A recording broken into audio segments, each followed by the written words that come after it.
could have somebody close that door once the last person comes through, please. Thank you, thank you. Oh, I should have grabbed you guys a water, sorry. All right.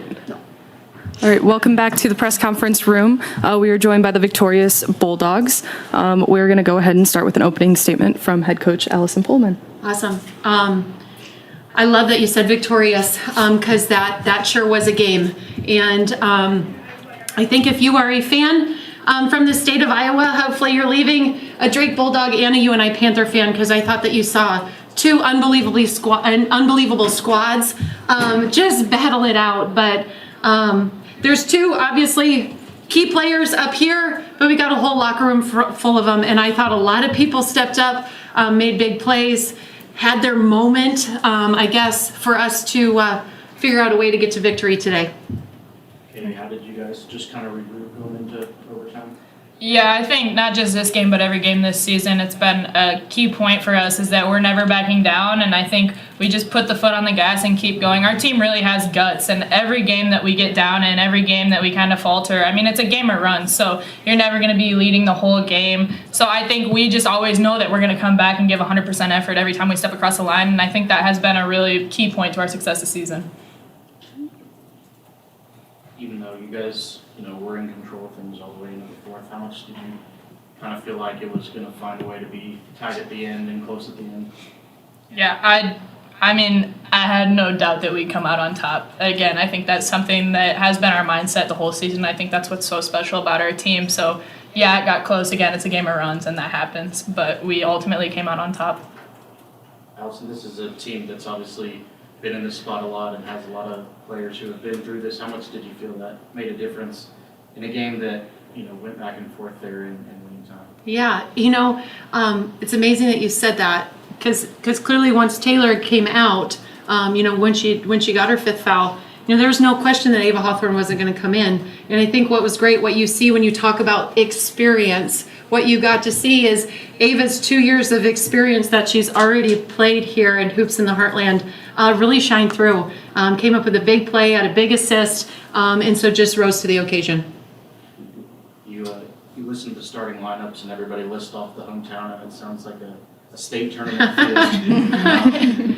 I know it's cliche when these meet, but the familiarity, everybody knows everybody. How much does that just add to the intensity with this matchup? Well, I think that there's a lot of respect amongst both programs. I think we both wish each other a lot of success. And Coach Warren was actually my position coach in college. So, and I worked with Brad Nelson and Nate Oakland for a number of years. So there's definitely that respect level, and we're definitely friends. But when it comes to game time, I think the biggest thing is as these women step on the floor, there is a mutual respect, but there's also, you just want to end up coming out on top. And so I think even when you're from Minnesota and Taylor obviously was fantastic today from start to finish. I thought she did a magical job of really setting the tone for our team in that very first quarter.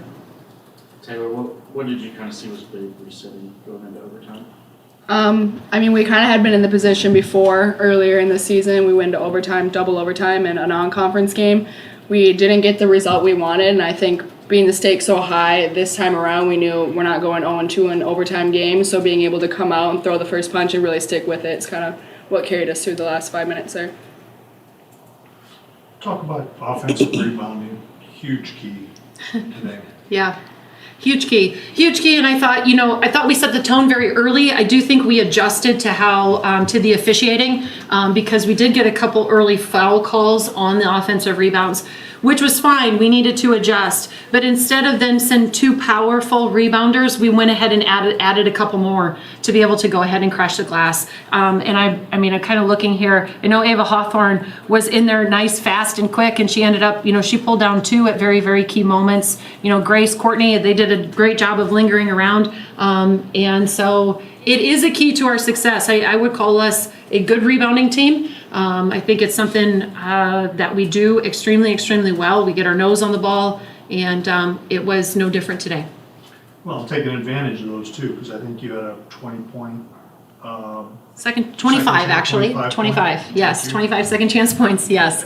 Yeah. That's unbelievable in a game like this, isn't it? How much does that factor in? How proud of you are these guys of being able to turn those second chance outs Yeah. into points? I'm a 10 out of 10 proud.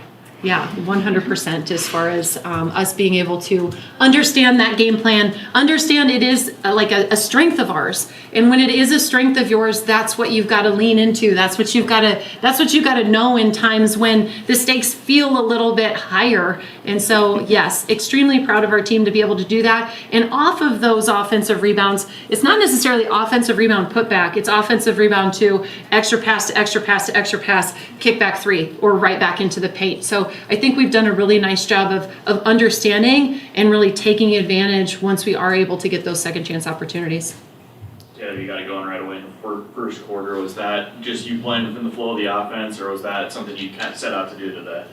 I think a little bit of both. I mean, the stakes are higher this weekend. It's win or go home. So knowing that it's an in-state rival, they're going to come out wanting to beat us more than anything. And we're in the same position they were last year as a 4 seed, taking on the 1 seed. So being able to not repeat what we did last year, but being in the higher seed and kind of dominating them. But I think we all kind of had a chip on our shoulder today that really had us coming out really strong. Anyone of you can take this, but UNI has had a couple of games this year where they've trailed big early in the first half, and then Maya McDermott's kind of powered them back into the game, and they've combined as a team to get back into it. Was that something you were aware of coming into this one, and when you got that big lead, was that something you pointed out to your team coach to make sure that they didn't rest on their laurels or anything? No, definitely not. And, back to, I think, just a lot of respect for their program and a lot of respect for individual players. Maya McDermott's a very fantastic, she's a phenomenal player, first team all conference guard who, today took 29 shots. And I thought, I think that she does a phenomenal job. She has a little bit of that. We've experienced that. Clearly their highlight video had from, a year ago of her making a game winner against us. And so there's no doubt that we knew potentially that they would come back. It's not necessarily something that we talked about. I think back to Katie's point, they went on a run. We had to figure out a way to go on our own. Katie, coach made a point of it. It's in the highlight video. Does that give you guys a little bit of motivation when they're highlighting those kinds of plays against you guys? Honestly, it's kind of nice to see that starting the game. Just a reminder that we have a little bit of a chip on our shoulder. But again, Maya's a phenomenal player. Played against her all through high school, played against her in college. She has the ability to take over the game anytime, and she's always on the top of our scouting report. So I think just going into the day, knowing that she could do that, and that wasn't really a point of emphasis, but she is a phenomenal player. Okay, that being said then, after they take a timeout late in the game, late at the end of regulation, they call a timeout, come back on, she doesn't touch the ball. Were you guys surprised at that at all? Did you figure the ball was going to be in her hands? Well, I think that that's always the assumption as far as whether it's going to be in her hands or 42's hands. But, from a coaching perspective, you never question what other teams do. But as a coach, you have confidence in all 5 players that you're putting on the floor. So at any given moment, you're gonna pick and choose, and you're gonna nod your head with whomever it is that takes that shot. Gotcha. You guys really lived by the three-pointer today. We did. To say the least. By design, or was that just what they were giving you in the way the game what was presented? I would definitely say what the game presented. And then toward overtime, once we started cutting and getting into the paint and in certain sort of situation, I thought we were able to score a little bit more, obviously, ending with, 30 points in the paint, but definitely not by design. But one of the things our offensive system does is, you got the green light if your feet are set and you are ready to shoot, like you got to let her fly and you got to have the confidence to knock it down. And I think that we did, a number of times today. Would have liked to see a few more of those go in, but they went in when we needed them to. On the fourth quarter, I think they held you guys to 9. If you could point to anything in their defense that kind of gave you guys trouble, what would it be? Yeah. To spin this a different way, I would say more than anything, it was the lack of what we were deciding to do on the offensive end. I thought we got a little bit stagnant. I think our confidence got just a little paused for a hot second in the fourth quarter. And we were not the aggressor. once we were able to kind of get through and go to overtime, which was fantastic for us, I think we were able to really reset. Our confidence barometer went right back up, and then we were able to step on the floor, the version of Drake basketball that we're all used to. What was said in between the end of regulation and overtime that allowed the confidence to hit play again? I never remember when people ask me those things.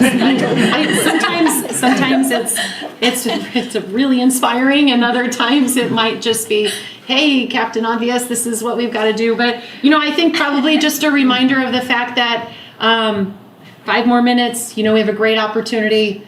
Let's just play Drake basketball, and already what we alluded to as far as really resetting. The key is whether or not they were listening to you in that huddle after regulation. Or not. Sometimes it depends on what's on the board, whether they're listening. No, but I think that I think they were very engaged. And you listen to how unbelievably they speak about not only their teammates, but other teams, and just, but they all obviously are very engaged. They're very, very driven. We're very focused on, just the moment right now, and continuing to grow each other individually and then grow as a program. Speaking of the program, 28 wins, it ties for the program record in the season with the 2016 team. Can you just talk a little more about where the program's at right now and how you guys are feeling? I feel like we're on fire. I think it's fantastic. We haven't really necessarily talked about like records or anything like that. We have, every team is very different, and this team has 100% shown up in the moment and loved every moment together. And so whether it's 28, and thank you for that, because I love that. That's fantastic. But our gauge on success is, when we're walking out of here and we're heading back into, the hotel, we get to prep to play again tomorrow. Look ahead a little bit. Kristen Gillespie was sitting in here yesterday talking about tournament bids. She's sitting with, I think they're sitting with 21 wins. She wasn't thinking she was guaranteed a WNIT spot. Talk about the tournament landscape and how that is coming together and how it's changed for a mid-major conference like this. Yeah. For the most part, I think it's unique with where our tournament lies. We're one of the last conference tournaments. So I will just really, really hope that the selection committee completely understands the fact that, as we were just reminded, that we're 28-5. We've had a lot of big wins. I think our conference, the Missouri Valley Conference, in how deep it is and how successful we've been. I think we are worthy of, numerous bids. I think we're worthy of that situation. I think if you look at our record and also the teams that we've played, we already have 4, if not 5 NCAA tournament teams that we've already played this year on our record. So, I think it's a very deep league. I'm really hopeful that the selection committee feels like we warrant that. I feel like we warrant that. But we also have a great opportunity to make our decision of what our fate is tomorrow. Talk a little bit about this event here specifically. Hoops in the Heartland? Yeah. Yeah. Good, bad for the league? How do you see this specific gathering? Yeah, I love the Quad Cities. I think they're extremely welcoming. I think that they've put their best foot forward on continuing with our sponsorships and the branding. I think the people here have been fantastic with really making this a tournament setting. I love the fact that this is a standalone tournament. This is women's basketball hoops in the Heartland, and we can have our own tournament with 12 teams that get to come here and compete. We were able to celebrate that on Wednesday night at a banquet, a kickoff banquet, which highlights all of the successes of all of the teams in the Missouri Valley Conference. And so I absolutely positively love having it here. I believe we've been here now for 9 years. And I think what the Missouri Valley Conference staff has done is progressively get better as each and every year that we've been here. And I would expect that for next year, hopefully, when we're here. You would like to see it come back? I would love for it to be here. That means Taylor and Katie would too. Well, talk about, from a player standpoint, what do you guys get out of this tournament? How do you feel about it being here? And just Set a, up the way it is. just a heads up, this will be the final question. I mean, I think it's awesome. I don't know if, well, I guess before every game we have all of our parents and fans in the lobby with our band and cheerleaders. Everyone's giving us a big send-off. So being able to travel as well as we do, being, 3-hour drive from Des Moines, I think really helps us bring that energy. I mean, you can see the sea of blue out there. We have so much support here. I think it's really cool not only for us, but for our fans to be able to have the opportunity to get to travel somewhere close to support us. Yeah, I think going off of that, like Allison said, it's women's basketball, and I think that's what's so special about having this standalone tournament is that we can really hone in on women's basketball. Gives us a bigger spotlight. Like Taylor said, we get more people out here because we're 3 hours from our place. So I think it's phenomenal having it here. Absolutely. Thank you, ladies. We'll see you tomorrow. Yeah, thank you. Thank you, everybody. Thank you, guys. Congratulations. Appreciate it.